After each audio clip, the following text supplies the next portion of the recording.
We are starting off this edition with the biggest court ruling on climate in over a decade. The United States Supreme Court has limited the federal government's ability to curb greenhouse gases. It has ruled that the government's environmental agency cannot regularize or issue broad limits on existing power plants or coal industries. It not only curbs President Biden's ambitious climate plans, but also puts the entire planet in jeopardy. This comes at a time when the world should be racing to prevent the worst impact of global warming.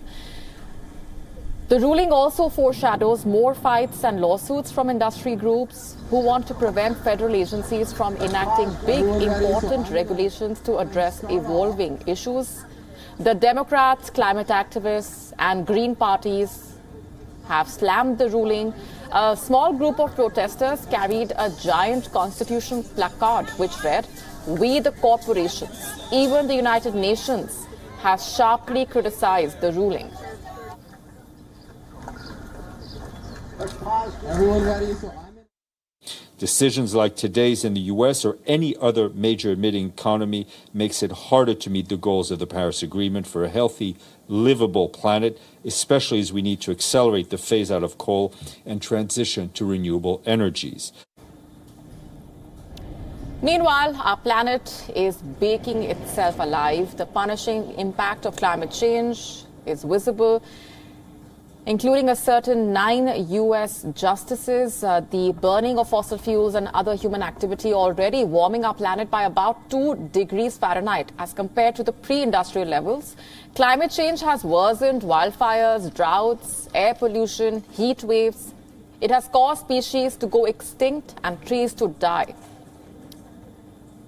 Swallowed up coastal habitats, reduced crop yields, increased hunger, shrunk glaciers. The world can still avert the worst consequences of the overheating of our planet if emissions are cut in half by 2030.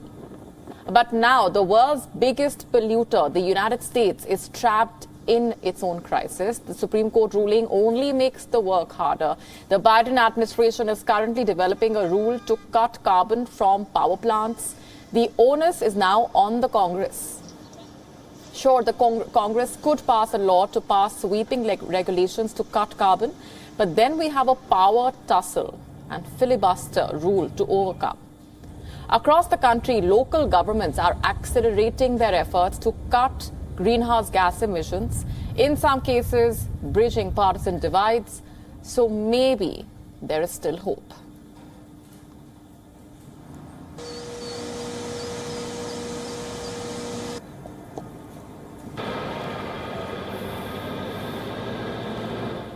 WION now available in your country. Download the app now. Get all the news on the move.